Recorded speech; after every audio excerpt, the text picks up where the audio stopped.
Okay, so it's 3 minutes past. I think we'll make a start then. So good morning, everyone. Welcome to the Find Your Future panel event on science and technology. My name is Ruta. I work in the NCL internships team at the university's Career Service. And before our panelists introduce themselves and begin the session, we would just like to go over some brief housekeeping for the session. So you'll see that this event is being recorded and will be available on the Career Service YouTube channel to watch again at a later date. We understand that some of you may wish to turn your camera function off, although we do encourage as many of you as possible to keep your camera on throughout the session, especially during the Q&A with our panelists. So you will notice that you've been automatically muted. During the session, there will be an opportunity for you to ask questions. You can do this by typing your question within the chat box, or alternatively by using the raise hand function in the reactions tab along the bottom. Once you have spoken, we ask that you click on the lower hand button so that our speakers can identify any further questions from other attendees. And also if you can mute yourselves, again, that'd be great. So Jackie, if you could click through the slides, we'll see our brief running order for today. So if you could just click again, Jackie. Oh, we got the wrong slides. Go back, Jackie. So what we have today for you guys are 4 panelists. So we have from Morrisons, Kat, from Ion Industries, we have Rebecca, from CY Partners, we're joined by Graham, and then from Netcompany, we have Ash and Charlotte in attendance. Okay, so this is the brief running order for the session, and thank you for joining us, and we really hope that you'll enjoy the session today. So I will stop sharing the slides now. Jackie, if you could close those. And I will hand you over to our first panelist who will introduce themselves. So we'll start first of all with Kat from Morrisons. So Kat, take it away. Oh, I hope everybody can hear me. Thanks, Ruta. Hi, everybody. I'm Kat. I am a second-year graduate on the Morrisons Technology and Digital scheme. I studied at Sheffield Hallam University, so I studied public relations and media, so that's completely different to what I'm doing now. But to be honest, I wasn't completely sure what I wanted to do when I came out of uni. So luckily this was in 2018, so I managed to get a year's traveling before COVID. And then I came back and started looking at applying for grad schemes, to which I came across Morrisons. So I actually applied for Morrisons in 2019, around this time of the year, and started last September in 2020. So I've been here for just over a year now, which is absolutely crazy. The time has just gone so fast, as I'm sure you can imagine. Pretty similar to how you'll be feeling finishing uni and how quick that's probably gone as well. So I just want to provide a little bit of an overview of this scheme here in technology for the graduate programme. So at Morrisons, we do offer a variety of different graduate schemes, but as I said, I'm here to talk to you about the technology and digital scheme. So it's a 2-year programme, and that consists of 4 lots of 6-month placements. Within that, you'll be able to work across different teams and really build on your skills in project management, product management, and managerial skills such as leadership, and all that good stuff. So it's super exciting as a place to work. And a really good opportunity to rotate around the function and get a feel for what you would like to do in your career going forward, or maybe what you don't want to do, which is also interesting to look at. And then you can kind of do a process of elimination in that sense. So in terms of my experience so far on the graduate programme, I'm in my 3rd placement now. So taking it back to last September, I actually started as a front-end product owner in the online and platforms team, in which I was managing the onset of new products onto our Eat Fresh and Food Boxes platforms, and also managing the content for our FAQ Help Hub for customers. So that was a really exciting placement to do as a first one, and really customer facing. So I could really understand the value that I was adding. And then in March, I moved into the service operations space, in which I worked as a workplace analyst. So I launched our new tech bar at head office and also supported from a project management perspective on the Windows 10 upgrade across 1,700 central and store devices. So that was really intense, but really, really good experience and everything that I can then take forward in my career in technology. So moving on to where I am now, I've actually just started a really exciting opportunity. I'm working with the leadership team in technology. So I'm working with our chief technology and supply chain director, supporting him and the team on business planning for our next financial year in terms of technology projects and what we hope to deliver, and also strategy planning as well. So basically analysing what are our functional priorities against our business priorities and how can we make sure that we deliver them. So that's a completely different type of role, but really, really exciting and some really good opportunities that I've had so far from just being there for a month. You will also get, if you were to join Morrisons on the graduate programme, you would get the opportunity to work in store and site. So I've worked across some of our stores and our distribution and logistics sites. So that's been really eye-opening to look at the operation from end to end. And that can really help when you're working in tech and you want to implement something across site or store, and to have that understanding is really valuable.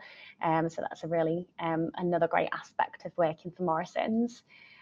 So just to round it off, conscious of time, there are a few extra work streams that I have been involved in. We are really big on diversity and inclusion. So I've worked as a part of the Your Say team to bring back the mentoring scheme and launch that, and also as a part of the Females in Technology work stream, in which we look at how can we get female talent into technology and how can we retain it. So those are some additional work streams that I've been a part of since last year. And yeah, I mean, Morrisons is a really, really great place to work, especially if you are wanting a career in tech. It's very fast paced, there's lots of opportunity.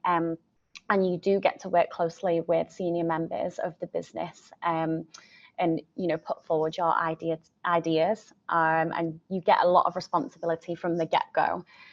So yeah, it's a super exciting place to work. That is a whistle-stop tour, but yeah, conscious of time, so open to any questions later on in the session. So yeah, brilliant, thank you. Excellent. Thank you so much, Kat. That was a really, really good overview, considering it was, only 5 minutes as well. I think that's given a really good insight. And really interesting to hear, that you've studied something somewhat unrelated and ended up, where you ended up. I think that's definitely the case for a lot of students nowadays. Yeah. So definitely. Brilliant. Excellent. Thank you very much. Thanks, Kat. All right, so we'll move on next to Rebecca from Ion Industry. So Rebecca, the floor is yours.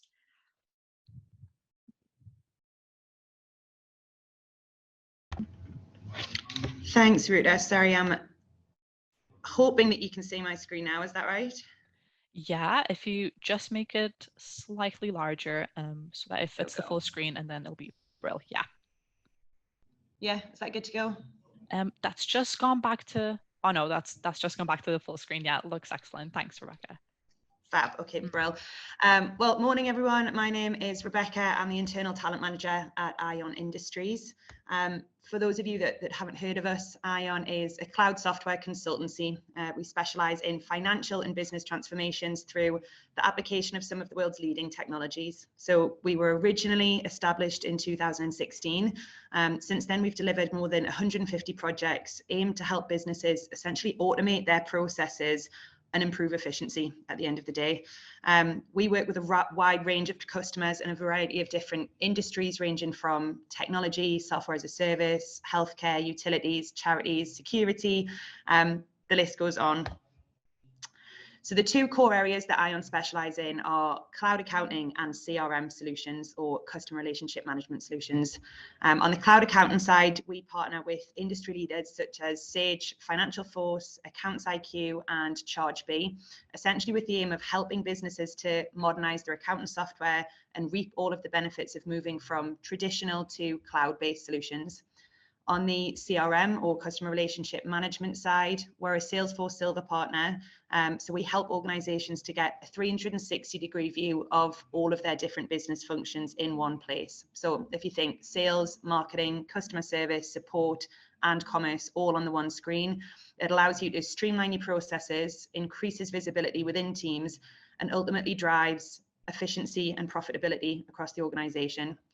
Salesforce are also one of the global leading CRM software providers and actually one of the fastest growing software companies of all time, which means that it's a really exciting time to get skills and experience on that platform.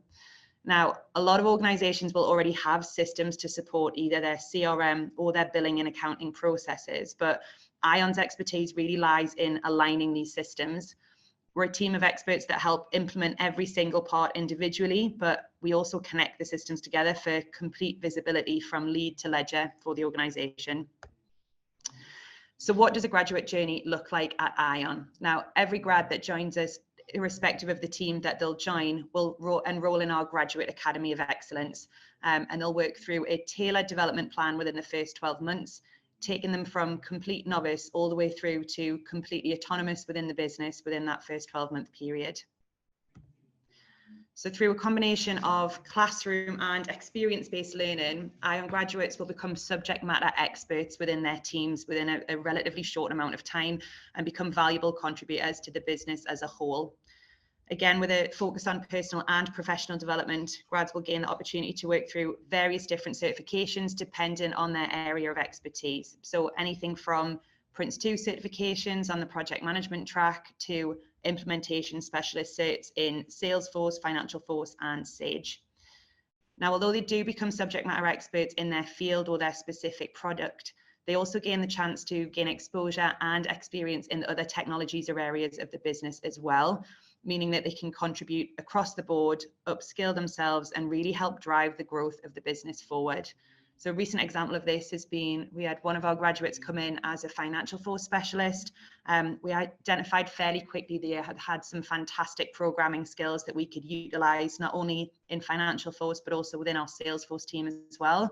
So he's now developing his skills across both, is looking to get certified, and his progression in both of those technologies. Not only that, but his development also helps drive the further development of his teammates in both of those teams as well. So ION are currently going through an incredibly exciting period of growth. Over the past 12 months, we've seen the headcount of the team itself grow by over 50%, which has also gone hand in hand with sales increases of over 300% within that time as well. For that reason, we're always on the lookout for fresh new talent to help drive the next phase of our growth and expansion. And we believe that graduate recruitment is a massive key to that. So over the next 12 months, we're expecting to see opportunities in all different areas of the business, with the ones that you'll see on the screen being available on the Graduate Academy. So anything from test analysts, cloud accountant specialists, PSA specialists, which is a project management tool, Salesforce specialists, project managers, and support analysts, all of which obviously support the delivery of the implementation projects that we've mentioned. Why should graduates choose to embark on their graduate career with ION? As I've mentioned, it's an exciting technology company giving you the chance to gain experience with some of the world's biggest software platforms. Rapid expansion. As I've mentioned, we're going through a huge period of growth. Our graduates not only get technical skills and exposure to the hands-on coding, programming, or project management side of their roles, but they also get the commercial exposure to a business that's in such a period of growth such as we are. Dedicated and supportive team. The culture at ION is incredibly collaborative, supportive, and inclusive. We do work really hard. As I've mentioned, it's kind of a massive period of growth and an incredibly busy time for us at the moment, but we also put a huge amount of effort into recognizing the efforts of our staff that contribute to that success. So whether it be team bowling nights out, meals, award ceremonies, or even charity hikes up Scarfell Pike, we look to offer something for everyone. Alongside that, we also offer flexible working, meaning staggered starting times and the opportunity to work from home for those that want it. In terms of what we look for, so obviously there's a range of different roles and career opportunities at ION, but the core kind of skill sets or attributes remain the same across the entire team. We look for people that are dedicated, that are ambitious, people that are self-motivated and eager to learn. We look for team players, but obviously people that are kind of have the ability to work on their own projects as well. And most importantly, people that are agile and up for a challenge. Things change really, really quickly in a growing organization. So we need somebody that's kind of adaptable and able to deal with that quick level of change. If this sounds like somebody like you, and if it sounds like an opportunity that you'd be interested in, we'd really, really encourage you to get in touch through the website, which you'll see at the top of the page here, or I'm happy to share my personal details for anybody that wants to get in touch as well. That's it from me. Thank you. Brilliant. Thanks for that, Rebecca. Really good overview and really exciting to hear, about the growth that you've experienced. And I think for any students listening to this, it sounds like a great, great time to join the organization. So thanks for that, Rebecca. All right, so next up we have Graham from CY Partners. So Graham, take it away. Thanks, Ruth. So I work for a company called CY Partners. We're headquartered just outside of Newcastle, down in Newburn. We've just actually opened an office in London, well, South London, but we do have a presence down there as well. But we're predominantly a northeast-based company. We effectively are consultancy for the science and technology sector, predominantly. For my team is things like chemicals and pharmaceuticals. We work with biotech companies, med devices, or everything that we can kind of fall under that banner across the UK is where we operate. So I'm kind of on this call as a bit of a 2-for-1. We're kind of looking to grow and expand our team internally and bring more consultants into CY Partners. But of course, the nature of our job being recruitment, it lends ourselves to be able to offer advice and support for any kind of discipline that people are working in to find careers in places outside of that. So, if you are thinking, okay, maybe I want to go into the lab, or maybe I want to do something in,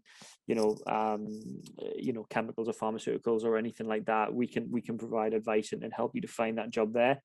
But for us internally, we're looking at people who maybe are on the other side of that spectrum, have maybe done something life science related at university and said, what, I don't really want to be in the lab. I don't see myself in this, but I don't want to feel like I've wasted 3 years at uni getting a degree that I'm not going to utilize. So, we can kind of bring people in who are maybe more on a sales focused side, maybe people who want to be in the industry, but not in the kind of the core, standard thing you'd think of to our team. I'm looking to bring in somebody with a chemistry background at the moment for my team.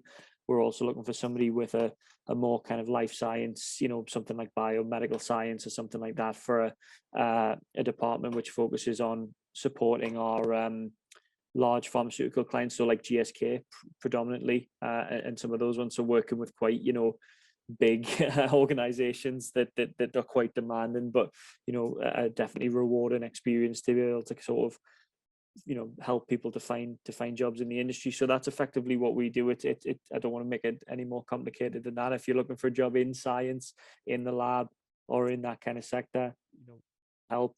If you're interested in something that's a little bit more sales focused but still retains the scientific side of things, then get in touch as well, because we're looking to bring people in. So that's kind of the gist of where we sit. And if people are interested, my contact details will be shared, and you can drop me a line. And if you or your friends are thinking, we want a job but we don't know exactly how to get that in the sectors that I've mentioned, we're there as a resource as well. It doesn't have to just be, okay, I've applied for a job. You can ring us and say, can you help me with my CV? Can you offer me advice? I want to live in this location. I want to try and go down this career path. What do you think I should do? And we can be a little bit more sector specific than maybe, not to downplay the work you guys do, but maybe a little bit more sector specific than some of the careers teams, in terms of knowing the kind of market from an industry perspective, what actual kind of clients are looking for, and offer that advice as well. Excellent. Thanks, Graham. As you were speaking there, I've actually just remembered a few times during open days, students who study biomed or kind of courses of that kind often come to us and ask, what it is that they can do if they don't want to be based in a lab. So actually I can direct them right to you next time. I'll have that knowledge. So excellent. Thanks for that, Graham. No problem. Thanks. And last but certainly not least, we have Ash and Charlotte join us from Netcompany. So Ash, I think it'll just be yourself perhaps that's presenting. Yeah, that's all good. So yeah, lovely to be here. Thank you for having us. I'm just going to share my screen quick. I've got some very brief slides that I can use here. So yeah, so I'm basically here on behalf of Netcompany. Can everyone see the slides okay? Is it working? I think, Yeah, that's all yeah. excellent. Cool. Yeah, so basically from Netcompany, I've got a very quick section just to talk about myself. So I'm obviously a graduate. I have been working now at Netcompany for about 8 months. I'm currently on the NHS COVID pass as a technology consultant. Now, something to talk about in terms of Netcompany is we're a technology company, but we're a people-first company. So one of our mantras is IT people leading IT people. So I did computer science, that's my background, but I think there's like a range of people being hired from different disciplines. So, it's definitely not a limiting factor. So I've got some hobbies: traveling, backpack, tennis and climbing, but you'll see how that links in. So Netcompany life, our kind of approach to the working world is, when you're taking graduates out of university, it's really important to give them an experience that kind of isn't too unfamiliar. So we have kind of like the After Dark and Graduate Employee Network, which are the two bottom points you can see. We have societies and events that basically allow grads to kind of continue doing all the fun stuff they were doing. So whether that's go-karting, football, paintballing, like personally, I like climbing, and a bunch of other stuff. And so we've got a very open communication where people can kind of communicate what they like, and our events team will organize around that. We've got a graduate employee network also, which basically is an initiative set up to help grads that come in actually find their feet and get to know and meet all the people that are in the company, whether that's other graduates or, kind of going by our flat hierarchy system, which basically means that, you will not be restricted from speaking to partners and principals and, getting that kind of motivation and inspiration. So that's something that we really do try to push, is that kind of interconnectedness. And then you have a personal mentor that basically is someone that will be with you from the very get-go, and will make sure that you're directing your career correctly. So to talk a little bit about career, actually, our kind of entry point is everyone kind of comes in as a consultant mostly, especially from kind of the technology background. But the kind of goal is that from the moment you join, you are kind of you're given a tailored experience. So you're able to kind of find your strengths, find what you kind of like, and you're able to kind of push in that direction. And you'll have all the right people, keeping an eye on you and asking you alongside with your mentor to make sure that you can kind of transition your way slowly into the direction that you're happy. So whether you're someone like me, so my plan is to go down kind of the consultancy route and just become general and specialized consultant. Some people will go into like infrastructure, some people will specialize as architects. But anyone that you are, you kind of come in and you find your feet, and through the academy, which is a range of courses, you basically are upskilled and you get to try different disciplines, different flavors, and you will eventually start to find the things that you're better at. You'll find the things that you enjoy more, and all of these things, of course, will complement the projects that you're on. So obviously, because we're a consultancy firm, we're a movement that's trying to digitalize the world for the better. Basically, we're based all around. We're in Denmark, we're in England, we've got a London office, a Leeds office, which is a little bit closer to home for you guys. But we've also got, we've got an office in other areas as well. I think we're kind of expanding. We've got one in Poland. So there's obviously opportunity for travel as well. So yeah, so as someone that joins the company, you have different projects. So from the first day, you'll be maybe on one project by working with the NHS. So in the public health, we're currently working with the MOD, which is Ministry of Defence. But we've got obviously smaller projects as well. There's one for the ancestry documentation. So you get this really big range of exciting projects that you're exposed to. So finally, to end on, I think, from my personal experience, what I loved about Netcompany is that you will join as a graduate, but you are given so much responsibility from the get-go that it's kind of in a positive light, which makes you feel kind of significant. You feel like you're playing an actual role. You don't feel like you're just put on the bench. You don't feel like, you know, your voice isn't heard. From the very get-go, you're in a position where you can have some influence. You can do amazing stuff. So my personal experience, I was in a team writing a bid that won a multi-million pound project with the NHS. And that was just my first 2 months. So like from the very get-go, I knew that actually I'm having an impact here. And that's something I think they do really, really well. So as I said, if you're a graduate that's looking for a company that will ultimately give you opportunity, will hear your voice and will allow you to grow through the ranks, but also help you with identifying yourself and your skill set, Netcompany is an incredible opportunity to seek. So obviously that's a very brief, short and sweet kind of intro, but I'm more than happy to take questions and you know, kind of expand on any areas that there's any doubt or lack. So that's it. If I can just try and stop sharing. Perfect. Yeah, excellent. Perfect. Thanks very much for that, Ash. Really good overview of the company. And I think, you know, from the way you were speaking about Netcompany there was obvious that you really enjoy what you do. So yeah, your passion really shone through there.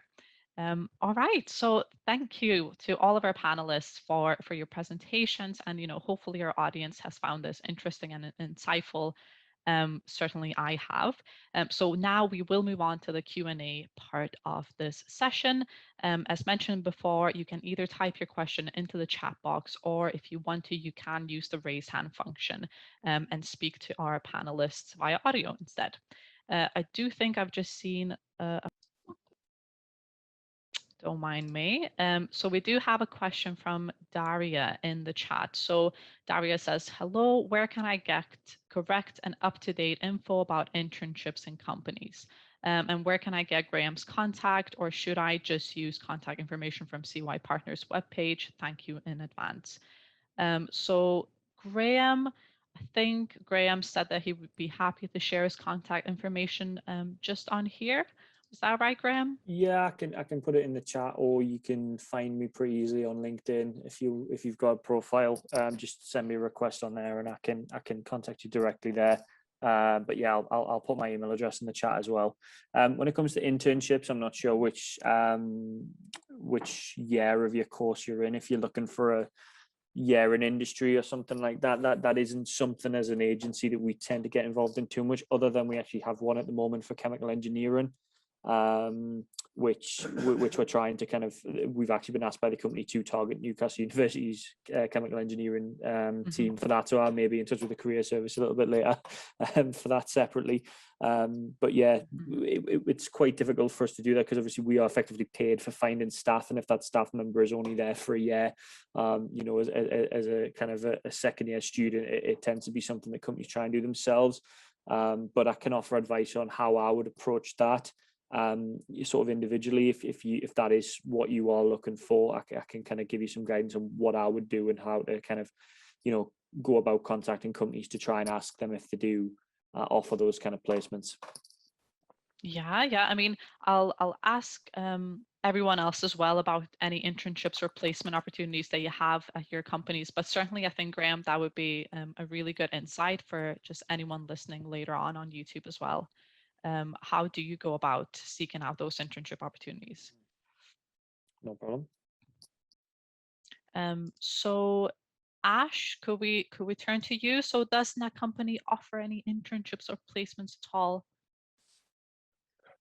So as of current, I think it's not something we have offered in the past, but I think there's definitely a push for it kind of going forward. I think, Charlotte, if you want to kind of chip in on that, just because I know that it's something that's definitely been discussed, but yeah, if you want to clarify. Of course. So we don't currently offer internships, but we do have, when you come into Netcompany, it's a graduate role, and you are trained up through the graduate stream. So, you know, we're open to any sort of grads who are relevant to Netcompany, but at the moment, like Ash said, we're not necessarily looking for interns. Excellent. Okay. And Kat, can I ask you, what is the situation like in Morrisons?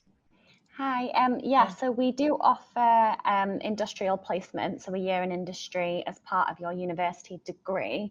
And we also offer degree apprenticeships as well, but I don't think that would be particularly relevant to the audience that we have today. That might just be something to note for family and friends who are looking to not go to university.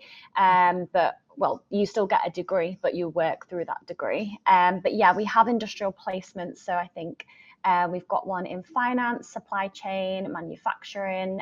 We just don't have one particularly in technology, but there will be elements of STEM that come into those placements. So what I'll do is I'll put a link in the chat for the different websites. So it's all on our early careers website. So I put in industrial placements. I'll put in degree apprenticeships as well, just in case anybody is interested. And just while I'm here as well, I'll also put in the graduate placement link as well, as I realise I didn't mention that earlier before to apply. Yeah, that's fine. That's really useful. Thanks, Kat. Brilliant. And Rebecca, Ion, did they do internships or placements? Yeah, so we are similar to Morrisons in that we do graduate years in industry. So we've got a current, one of our cloud accountant specialists at the moment is doing his 12-month sandwich year, essentially. So we do offer that. Mainly it is kind of focused around the grad academy and kind of that post-graduation piece at the minute. We don't do specific internships. So yeah, the closest one would be that that year in industry or that sandwich year placement with us. Excellent. Good to know. And actually, I'll just chime in on this as well, Daria, if this is of interest to you at all. We do have a few internship schemes that run through the career service at Newcastle Uni. So you may want to look into those. You know, one of them is called NCL internships and the other one is called JobSoc interns. So you would be able to find details on both of these schemes just through the career service website. So yeah, certainly have a look there. Another thing I wanted to ask you, I guess this is a question to all of the companies, you know, given the landscape that we are in, that we have been in for the past year and a bit, I think I may be interested, students may be interested to know, you know, what is your organization's approach to hybrid working? So perhaps what proportion of work is, you know, working from home versus office based? So again, I'll start with Kat from Morrisons. Kat, if you want to take that first. Yeah, thank you. So when we were in the height of the pandemic, we kind of operated on like a rota system. So we basically upped and enabled everybody to work from home, so that we could flex it so that you would still have the opportunity to come into the office a couple of days a week and work from home. It was optional, so if you felt more comfortable working from home, you could do. This was really new for Morrisons. Beforehand, everyone was working 5 days a week at head office, in the office, all on rows of desks, desk phones, everything else. So everything kind of then transitioned to Google Meet, and having everything on the cloud. So in terms of how we are now, that has definitely stayed. So you do have the option to work from home should you want to. If you would like to work in the office, you also have that option as well. But it is mainly based on the team that you're in. So, you know, for example, a lot of our developers in technology will work from home because they've got their setup, they've got all their, you know, devices that they can do that work on, and that's how they work best. Whereas someone like myself, I prefer to come into the office more and be like in the buzz in the environment. So it's definitely flexible. But we do work a 4-day working week as well. So that kind of allows for like, if you wanted to do like 2 days in the office, 2 days at home, it's a really nice split. So yeah, we definitely have the tools to work from home if you want to, but it's more of an optional base rather than you must work from home or you must work in the office. Mm-hmm. Excellent, good to hear. And Graham, what's it like over at CY? Yeah, so we've kind of effectively, you know, recruitment you can kind of do from anywhere. We were lucky enough to kind of just before COVID hit, transition all our stuff to cloud-based systems and move to kind of work mobile rather than office landlines. So we kind of was just in time, and so we've kind of kept that going. And you know, we've got the office in Newburn. Again, I'm similar in that, you know, I prefer to be in the office a little bit to kind of have that bit of a buzz, and then, you know, do a little bit from home here and there. I think flexibility is the main thing. You know, if you've got to stay home for a delivery or something like that, you can just do it now. There's no real kind of, oh, I have to do this or that, I have to move time around. It's pretty easy to, you know, there's a lot of, I guess, respect and kind of, you know, confidence given to staff here that we know, you know, you effectively in recruitment, if you're not making the most of your time, the only person going to suffer for it's you, because you kind of, the whole point is that you kind of, you know, it's an ever growing thing. So yeah, we're able to be flexible with people. What I would say from an industry perspective, I think it depends on the positions themselves. Obviously, the jobs we're getting people into, you can't really move the labs or move things like that. So it tends to be not too much. I think they've still gotten a bit more flexible in terms of starting and ending work hours than they maybe were pre-pandemic. I think there's still a bit of a, you know, if you need to go home for sort of the school run or something like that, there's a bit more flexibility than there was pre-pandemic, which is, you know, baby steps for industries like that, but at least it's something. And that's what we've kind of seen. You know, during the pandemic, there was a lot more kind of shift work involved because social distancing meant you could only have the lab at half capacity or something like that. So, you know, those things are kind of waning out slowly at the minute. There's still some companies have to be very careful for liability and things like that, that they aren't breaking any COVID regulations, but they are kind of on the wane, I would say, as people tend to get back to more normality. So yeah, that's kind of what we're seeing at the minute. Excellent. Thanks for that overview. And Rebecca, I know you mentioned that you do offer working from home if people wish to. Is that right? Yeah, so at the moment we're operating a 3-day remote, 2-day in the office split currently across all of the teams. Due to the nature of what we do, kind of project wise, it's best for some of the teams to be in at the same time and be able to collaborate in that way. But again, if people are needing to isolate or if they feel more comfortable working from home, they definitely have the capacity to do that. As I said, we are growing, so sometimes even kind of physical desk space in the office dictates that we have to have some people working from home, but we're looking to expand the offices in the next couple of months. So if people do want to be in every single day, because that's how they work most effectively, they'll have the freedom to do that as well. So yeah, it's a split currently, but we encourage anyone who wants to be in the office and feels comfortable to do so to be in as many days as they want to be. It's just, yeah, literally desk space at the minute, which is stopping us from doing it every day. Excellent. Yeah, it's really good to hear that, you know, a lot of you are so flexible. Ash, is that the same for Netcompany? Are you as flexible with home working or office space working as well? Yes, so we kind of, you know, we kind of went off the kind of statistic of it. So before lockdown and before the coronavirus kind of hit, we were very much, you know, in office. We're very people based, so we're very much in the office all the time, in London and Leeds. But then when kind of lockdown happened, we shifted to that digital sense on Teams, and everyone became very kind of accustomed and familiar with it.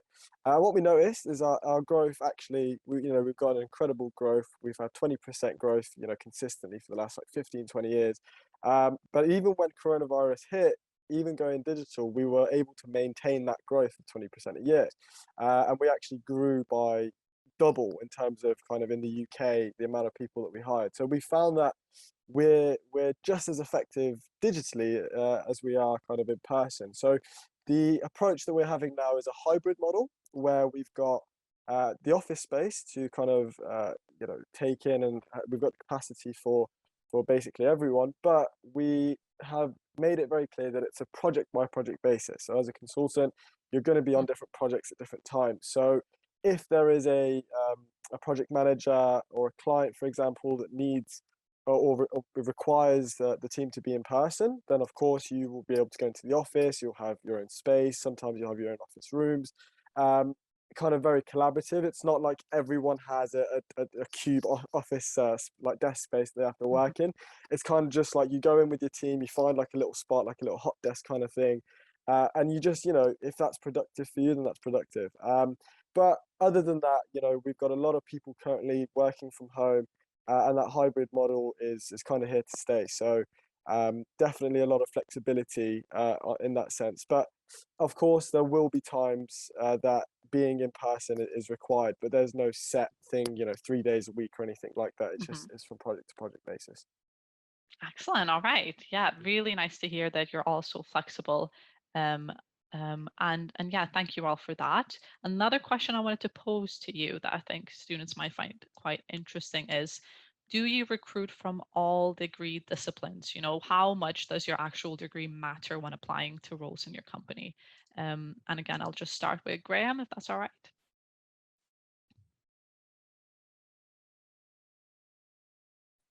Sorry, can you repeat the question? Yeah, of course, Graham. So how much does a student's degree matter, you know, when applying to different roles in your company? Do you only recruit from certain disciplines?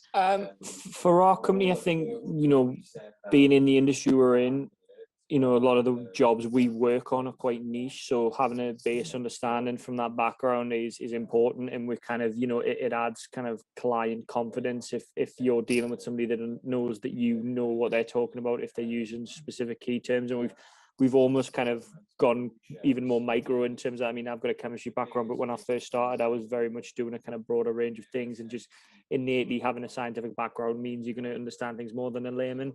But we've gone to a point now where specifically I want a chemist for my chemistry team, and we want a biologist for the biology team, to kind of make it even easier to pick things up and understand the kind of subtle differences in what a company and what a candidate needs as well.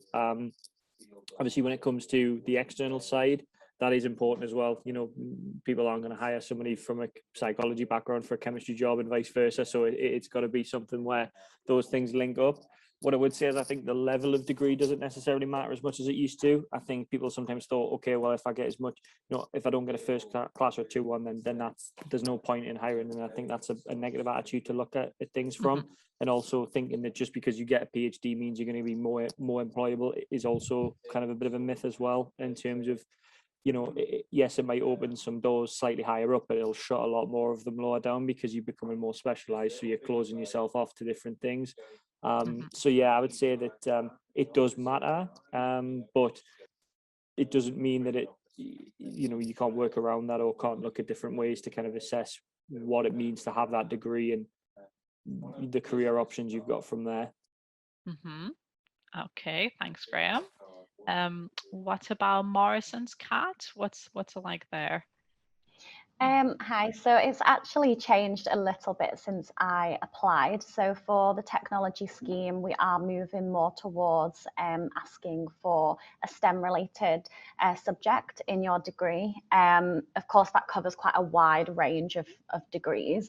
So there is still a lot of scope there. Previous to that, it was any related subject degree, so it wasn't necessary to have a specific degree. I actually don't know whether my degree would count in the STEM bracket, but here I am anyway, so never mind. But I know that the other graduate programs, they don't ask for any specific subject related. I think the reason why we're doing it in technology is because we're really trying to get a focus on bringing in talent with technical skills as well as the leadership side of things. So I think they're just kind of looking to go down a different avenue with that going forward. But I suppose that's not to say that you still couldn't apply. You know, I don't know, take it as you will. If you weren't doing a STEM related subject, but you were kind of doing something similar and you thought you had the skills, I personally would just still apply. So, yeah, No, that's what definitely. we're doing at the moment. I think that's really good advice. You know, I think by all means, if that's something you're interested in, just go ahead and apply, and Yeah, you know, just try to show exactly. your passion and your interest. Yeah, And definitely. yeah. All right, thanks for that. And Ash, does Netcompany require you to have, you know, a specific STEM-based degree for your graduate programs? So I think there's obviously from the kind of jobs that we do, we've got a lot of coding, and there's quite a lot of technicality in the stuff that we do. So, you know, computer science and you know, the more sciencey backgrounds are obviously favoured, but I think at the same time, really depending on, you know, what you are coming in with in terms of your phone call and your interview, Netcompany makes an effort to really kind of match people to the you know, to a role that suits their skills. So, you know, if you apply and you actually demonstrate that you have even self-taught some stuff and you understand the things that are required to do the job, then there's always the potential that, you know, you'll be considered and you could potentially go forward. But with that said, as I said, like the role in its nature is very technical. So a background of coding is often quite important, and you kind of need to understand some of the technical prerequisites that go into software development, I guess. But Mhm. you know, it's definitely not a deal breaker. It just means that you know, it's definitely helpful to do your research and do some self learning if you don't know anything in the area. So that's kind of our range. Yeah, absolutely. That makes sense. And Rebecca, we'll just finish with you as well. What's it like at Ion? Yeah, so there's, like I've mentioned, a broad range of roles that we bring people in for at Ion. For some of even the technical consultant roles on the accountant side, a computer science background isn't necessarily prerequisite, but we do find that accountant and finance backgrounds, for example, are really helpful, just because then they've got a baseline understanding of the industry, the terminology. They're kind of not starting from scratch in terms of like a complete new vocabulary and then the technical side of things. So that is helpful. Again, a computer science background for some of the particular consultant roles is beneficial. None of them are really deal breakers, though. If we interview someone and they're really switched on and they're bright and they display a lot of the personal attributes and they've studied a different degree that could be applied, or we see the skills that we look for, yeah, but like Kat said, I would always recommend for people to apply. We're always looking for kind of personal attributes, the ability and the aptitude to take on new things. So whilst we do have a preferred list really of backgrounds we'd like to see people from, that's not kind of hard and fast rule. We are always open to applications from any degree specialism, really. Excellent. All right, great. So thanks to our students for their questions, and hopefully those questions I've asked there will help some other interested students when this does get put on the YouTube channel. So we're coming towards the end of the session now. So actually, I'll go ahead and stop the recording.